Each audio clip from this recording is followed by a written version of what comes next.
Amigos, ¿qué tal? Hoy 13 de septiembre del 2023 se cumple un aniversario más del cruel asesinato del médico Hugo Espadafora Franco.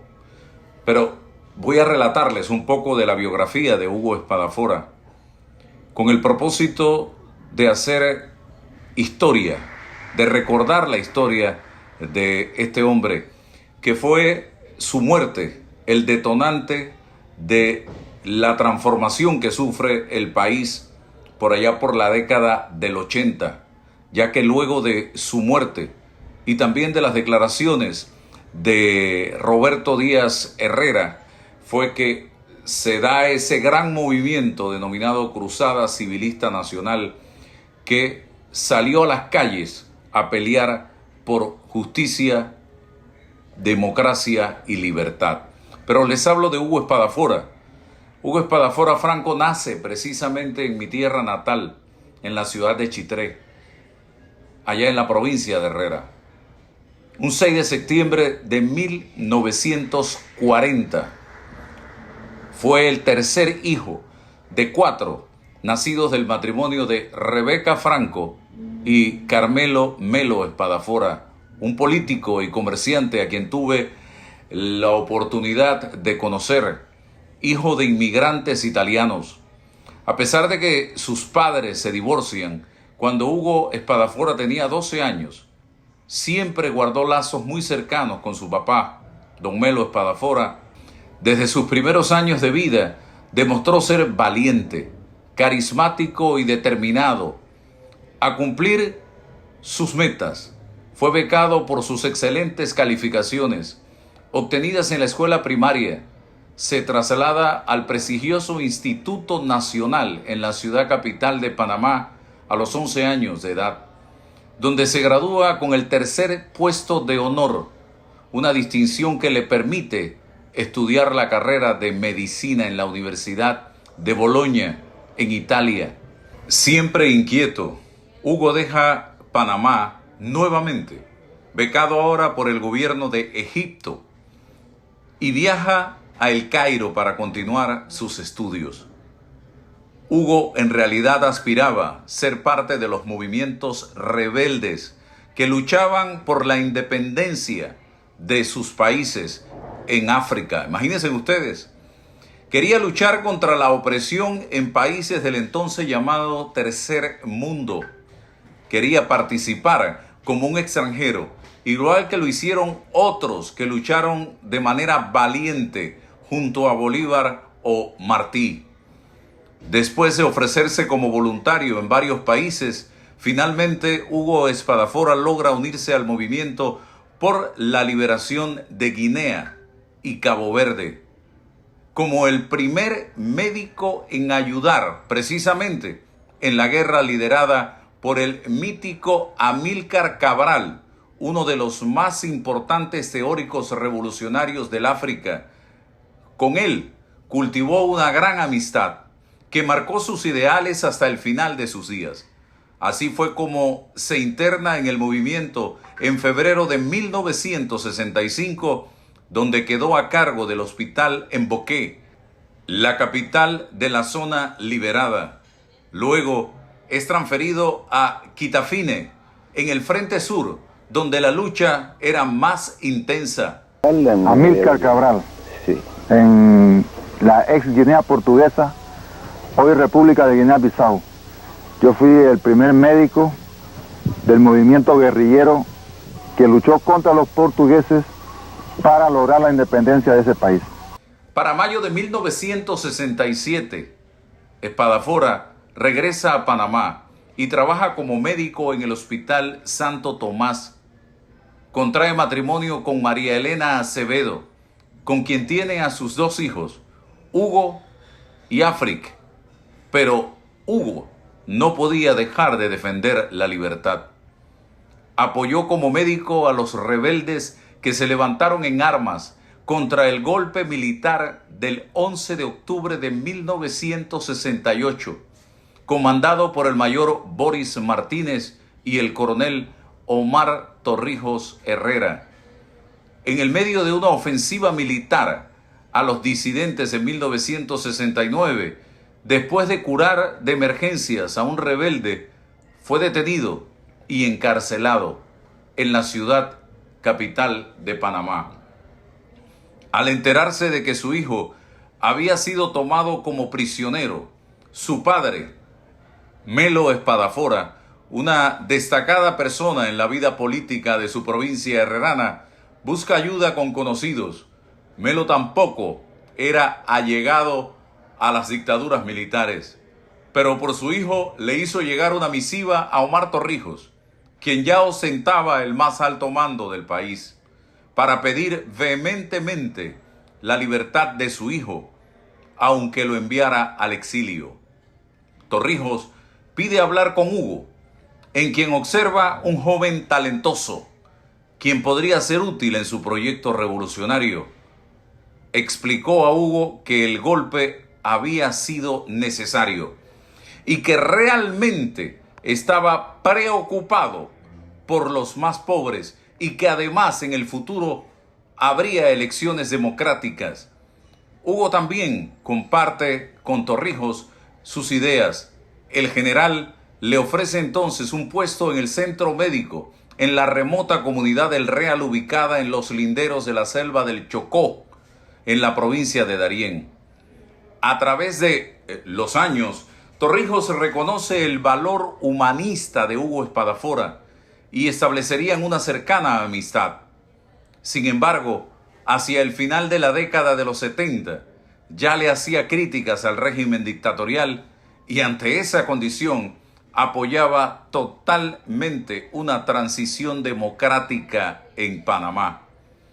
Luego de sus asignaciones en Darién, de donde salió por la urgencia de una enfermedad de su hijo, continuó brindando atención médica en la comunidad de San Miguelito, que fue su próximo destino.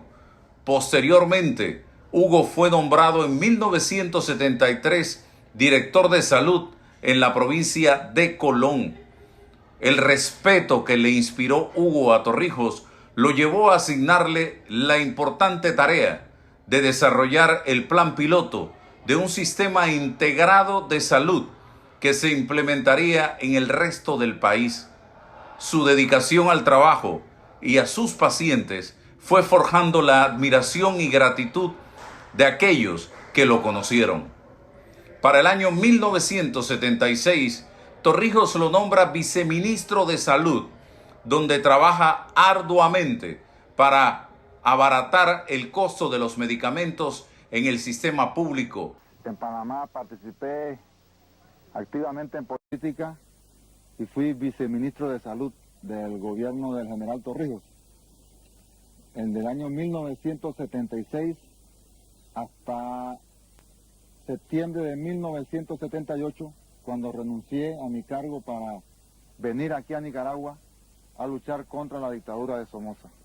Hugo Espadafora regresa a Panamá tan solo una semana después del triunfo en Nicaragua, a pesar de que le ofrecieran escoger cualquier puesto que quisiese en el nuevo gobierno de ese país. Hugo reitera que su compromiso era liberar al pueblo nicaragüense. Espadafora no tiene ningún interés en formar parte de una futura junta provisional de gobierno en Nicaragua, solamente es la mística y el deber de ciudadano el que lo tiene aquí peleando. Debo decirlo muy claramente, no tengo ningún interés en ninguna posición dentro del futuro gobierno o dentro del futuro engranaje administrativo de Nicaragua. Yo ya lo he dicho, yo a la semana, a más tardar a los 7 días después de la caída de Somoza, parto para Panamá junto con muchos de los panameños que seguramente partirán también. Comandante, usted nos había afirmado hace algunas semanas que 2 semanas o 3 semanas después de que esto terminara, usted retornaba a Panamá. ¿Sigue pensando así? No, yo dije una semana. Hoy es viernes. El próximo viernes la Brigada Victoriano Lorenzo parte para Panamá y aprovecho la oportunidad para decirle a todos los brigadistas que me escuchen que a las 12 del día del próximo viernes nos veremos en un lugar que será posteriormente anunciado para partir ese día hacia Panamá. ¿Y qué va a hacer el comandante Hugo Espadafora una vez en Panamá? reintegrarme a mi vida civil tal como lo fui hasta antes de venir a Nicaragua. Yo soy un civil uniformado. ¿Y estaría dispuesto a volver a luchar por una causa similar? ¿Como una causa similar? Yo creo que ya el momento de la guerrilla internacionalista para mí ya pasó. Yo me dedicaré a trabajar por mis ideales en Panamá. Al regresar a Panamá, es recibido como un héroe nacional. En su discurso de llegada en el aeropuerto el 27 de julio de 1979 y ante miles de personas, el doctor Espadafora muestra su lado humanista y más idealista como revolucionario, internacionalista, cuando proclama lo siguiente: nuestra muerte, nuestra familia, nuestra posición social, posición económica o como quiera llamársele, cargos o puestos, oficiales o no, altos o bajos,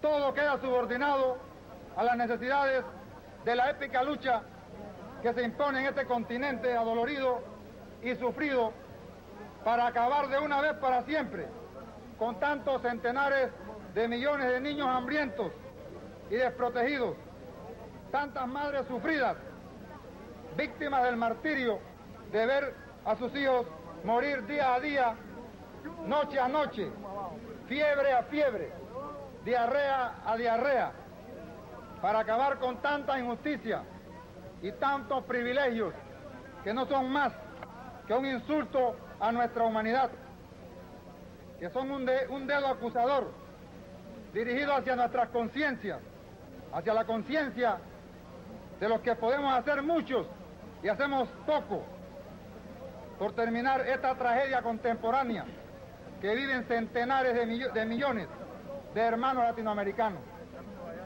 Desde hoy, nuestra preocupación prioritaria será luchar en ese sentido. No importa el precio que tengamos que pagar, estamos dispuestos a pagarlo. No nos asusta el cúmulo de dificultades, de obstáculos, de dolor personal que tengamos que pagar. Lo dijo el más grande poeta latinoamericano: nuestros pueblos han sufrido tanto que cuando lo hayamos dado todo, habremos dado poco. Así pues, hoy hemos regresado a Panamá a reintegrarnos a nuestra vida civil y pacífica. Nos hemos quitado el uniforme y depuesto las armas, pues felizmente en Panamá se vive en un clima de paz. Y nosotros, que no somos militares y que odiamos la guerra, hoy más que nunca, que la conocimos de cerca, tenemos que dar ejemplo de civismo y respeto a las normas de la convivencia humana ordenada. Hugo alerta al mandatario Omar Torrijos Herrera sobre las intenciones del entonces coronel Manuel Antonio Noriega de deshacerse del general y ocupar su puesto. Como consecuencia, Torrijos comienza a excluir a Noriega de reuniones de alto nivel sobre la situación de Nicaragua. En una ocasión, Espadafora confrontó a Noriega personalmente frente a Torrijos y altos asesores, acusándolo de preparar una conspiración. Poco después, Torrijos moriría en un dudoso accidente de aviación el 31 de julio de 1981. Noriega, temeroso de que Hugo iniciara una revuelta, detiene a Hugo Espadafora y lo confina bajo vigilancia en Farallón, en la costa del Pacífico de Panamá. Allí estaría en arresto domiciliario por varios días, liberándolo solo después del sepelio de Omar Torrijos. En diciembre de ese mismo año, 1981, Espadafora denuncia públicamente en diversos medios de comunicación la dictadura militar encabezada por Noriega y el G2. En enero de 1982, realizó declaraciones que ampliaban aún más el panorama siniestro de la dictadura. El narcotráfico. Lo que Noriega no sabe es que yo ya estoy detrás de él, dice Espadafora, en lo que concierne al tráfico de drogas, que yo ya tengo ciertas pruebas, declaró en Radio KW Continente. La transmisión fue cortada en flagrante acto contra la libre expresión. En diciembre de ese mismo año, Hugo Espadafora renuncia al PRD, partido institucionalizado por Torrijos, e inicia su lucha por derrocar a los comunistas sandinistas al lado de Edén Pastora. Pastora, probablemente instigado por Noriega, se distancia de Espadafora. Hugo decide unirse al movimiento de los indígenas misquitos contra el gobierno sandinista. Se llaman traidor, ¿no? ¿A quién? ¿A mí? Sí. No sabía, ¿no?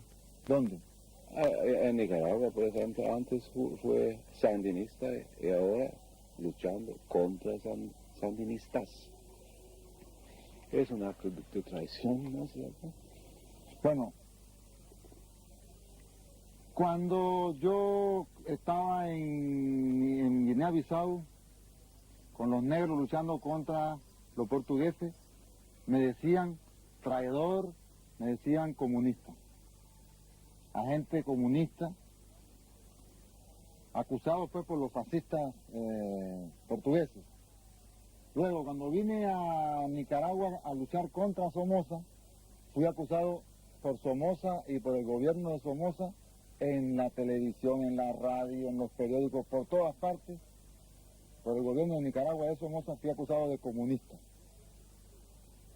Yo siempre sostuve que yo no era comunista, que yo era socialista democrático.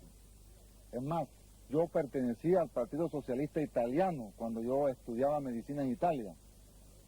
Pero lo que yo decía no les importaba a ellos, porque la propaganda necesitaba decir que yo era comunista, aunque no lo fuera. Luego viene el triunfo contra Somoza, traicionan los 9 comandantes todos los programas que habían servido de base para la lucha, que habían servido de base para la alianza entre todos los sectores sociales de Nicaragua, un programa de Frente Nacional, un programa que sirvió para el reconocimiento de la lucha por la opinión pública mundial y de reconocimiento formal por la Organización de Estados Americanos, un programa aceptado por comunistas en la izquierda y por liberales a la derecha, y naturalmente por socialdemócratas como yo. Traicionan pues los 9 comandantes ese programa. Me uno yo a las fuerzas auténticamente sandinistas que luchan contra la dictadura de estos 9 traidores, y ahora me acusan a mí de traidor, igual que acusan a Edén Pastora, igual que acusan a Robelo de traidores. Ese es un lenguaje que usan todas las dictaduras, ya sean de derecha o de izquierda. Freedom fighters, como nos llamaban en Guinea a nosotros, y como somos nosotros realmente. Luchadores por la libertad de un pueblo contra todo tipo de dictadura, de izquierda y de derecha, y sobre todo contra dictaduras totalitarias, que son la negación más extrema de la libertad. Y cuando termine esta lucha, ¿a dónde va Hugo Espadafora para luchar de nuevo? Hugo Espadafora regresa a su país, a Panamá, continuará dedicado a la política activa en su país, sin desvincularse de su internacionalismo. Para ser internacionalista no hay que estar fuera de su país. Escribo y teorizo en el libro que le entregué. Bien. En televisión es jodido porque lo que dice queda. ¿No está grabando? Sus motivos políticos para tomar parte aquí en la lucha guerrillera. Hay aparentemente motivos, digamos, idealísticos también. Si uno puede hacer diferencia. Ustedes están andando en estas montañas una vida dura junto con sus compañeros misquitos ahora, sin pagado, creo yo. Usted no recibe ninguna idea. No. Bueno, el motivo idealístico. Bueno, yo no recibí paga ni en Guinea, ni en Nicaragua, en la lucha contra Somoza, ni tampoco en esta. Yo soy un voluntario. Yo creo que a los hombres, no se les puede clasificar en una casilla estática, idealistas o prácticos en absoluto. Los hombres tienen motivos idealistas y motivos prácticos casi en todas sus decisiones. La decisión mía de luchar en Guinea, en Nicaragua contra Somoza y en Nicaragua contra el comunismo, definitivamente es una decisión que surge de un ente humano complejo que tiene elementos románticos, idealistas y prácticos. Los elementos románticos pues son los conocidos. Y los elementos prácticos, yo diría que sencillamente cuando uno tiene una concepción universalista de los problemas de su país, de su mundo, uno sabe, como dijo el poeta inglés, que no man is an island, ningún hombre es una isla. Y entonces, eso traducido en términos prácticos, me dice a mí, si el comunismo permanece en Nicaragua, traicionando la verdadera naturaleza de la revolución latinoamericana, entonces, en mi país, en Panamá, y en el resto de América Latina, peligra no solamente una democracia imperfecta, burguesa, como la que conocemos en la mayoría de nuestros países, sino que peligra el futuro de la revolución latinoamericana, que al ser deformada, al ser desnaturalizada en Nicaragua, se retrasa más. Así que tengo motivos muy prácticos para defender las ideas socialdemócratas. En 1983 Noriega se corona general y comandante en jefe de las Fuerzas de Defensa. Los acosos a Hugo Espadafora continuaron cada vez que entraba a Panamá en sus constantes visitas al país.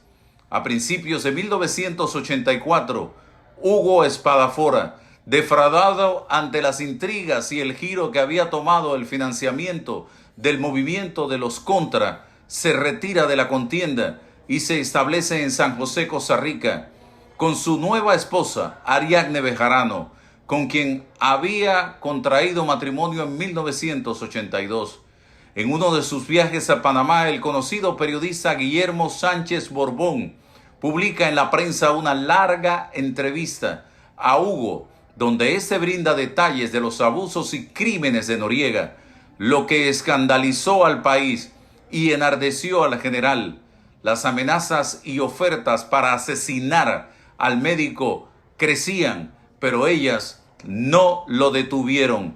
Hugo había descubierto un gran negocio de armas por drogas y que en ese entramado estaba profundamente involucrado el general Manuel Antonio Noriega. A inicios del mes de septiembre de 1985, Hugo estaba listo para denunciar ante la justicia los crímenes del narcotraficante Noriega. En la mañana del 12 de septiembre de 1985, Hugo Espadafora inició el que sería su último viaje a Panamá desde San José, Costa Rica, donde residía con su esposa Ariadne. El plan era tomar un avión hasta la frontera y de allí un bus hacia la ciudad de Panamá, mientras que Ariadne iría por avión de San José directo a la ciudad de Panamá para reunirse con él. Pero Hugo nunca llegaría a su destino. Pasada la frontera, ya en territorio panameño, es obligado a bajarse del bus en un primer retén y en gesto precavido, mostrando su identificación a todos. Mientras bajaba del bus decía: soy Hugo Espadafora y el G2 me está deteniendo. Sin embargo, lo liberan y aborda el bus nuevamente hacia David. Es en el puesto de control de Concepción donde lo esperaban los agentes, quienes ordenaron a Hugo nuevamente bajar del bus. Otra vez, Hugo saca su identificación e indica a todos que lo estaban deteniendo. 3 agentes militares en ese momento. Estos lo escoltaron hasta una pequeña barraca militar. Ese mismo día, una llamada es interceptada por el gobierno de los Estados Unidos. Jefe, tengo al perro rabioso. Y Noriega le responde, ¿y qué se hace con un perro rabioso? De esa forma, le daba órdenes de torturarlo hasta matarlo, destaca esta biografía, sin tomar en cuenta o sin importar que muchos testigos habían visto a Hugo pasada la frontera, siendo detenido en Panamá.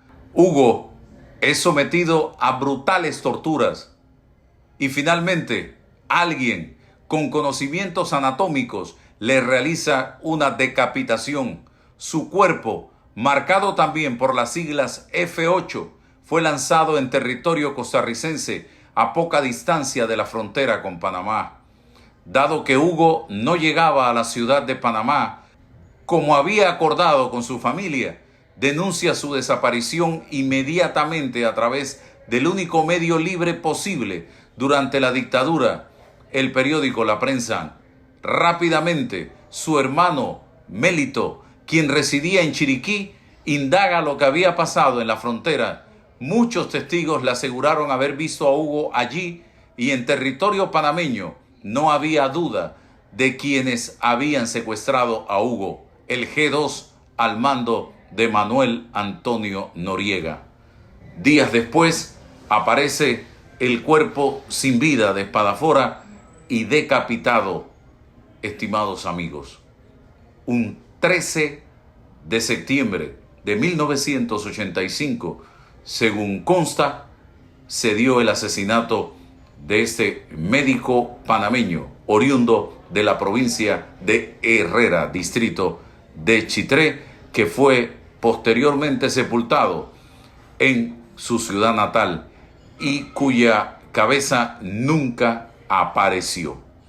Nosotros tuvimos la oportunidad de preguntarle a Manuel Antonio Noriega qué le diría a la familia del doctor Hugo Espadafora, y esto fue lo que contestó. ¿Qué le diría a usted dentro de ese pedir perdón que acabamos de escuchar de Manuel Antonio Noriega a la familia del doctor Hugo Espadafora? Bueno, esta reflexión es cristiana y conlleva los actos de contrición correspondientes e inherentes a las expresiones del pedir perdón que yo acabo de hacer. ¿Estaría usted dispuesto a conversar con ellos?